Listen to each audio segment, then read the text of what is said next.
మర్మములు. సహోదరుడు భక్త్ సింగ్ గారి అనుభవములో దేవుడు ఆయనకు బయలుపరచిన దైవ మర్మములు. అలసిన వానిని మాటల చేత ఊరడించు జ్ఞానము నాకు కలుగునట్లు శిష్యునికి తగిన నోరు యెహోవా నాకు దయచేసి ఉన్నాడు.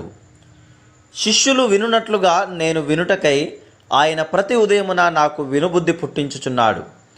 యెషయా గ్రంథము 50వ అధ్యాయము 4వ వచనము.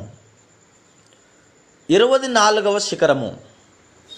మనము ఎంత బుద్ధిహీనులమైనను శిష్యునికి తగిన నోరు మనము కలిగి ఉండుట సాధ్యమా? ప్రార్థించినప్పుడు ప్రభువా శిష్యునికి తగిన నోరు నాకు దయచేయుము అని అడుగుము, అది నీకు ఆయన ఇచ్చును. ఆయనను ప్రభువా ఎవరికైనా ఇచ్చుటకై నాకు ఒక వర్తమానము దయచేయుము అని అడుగుము. మత్తయి సువార్త 10వ అధ్యాయము 20వ వచనము, లూకా సువార్త 12వ అధ్యాయము 12వ వచనము, 12వ అధ్యాయము 16వ వచనము, అపోస్తుల కార్యములు 6వ అధ్యాయము 10వ వచనం. విశ్వాసముతో ఈ వాగ్దానములను నమ్ముము, అప్పుడు ఆయన నీ స్నేహితుల కొరకు శత్రువుల కొరకు తగిన మాటలు దయచేయును.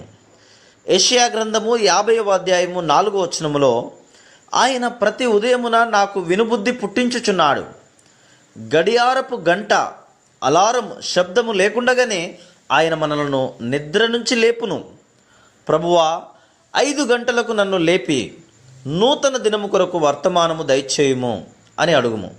ఆయన నిన్ను లేపి దినమంతటి కొరకు ఎట్లు సిద్ధపరచునో నీవు చూచి ఆశ్చర్యపడుదువు. అది మన ఆధిక్యత.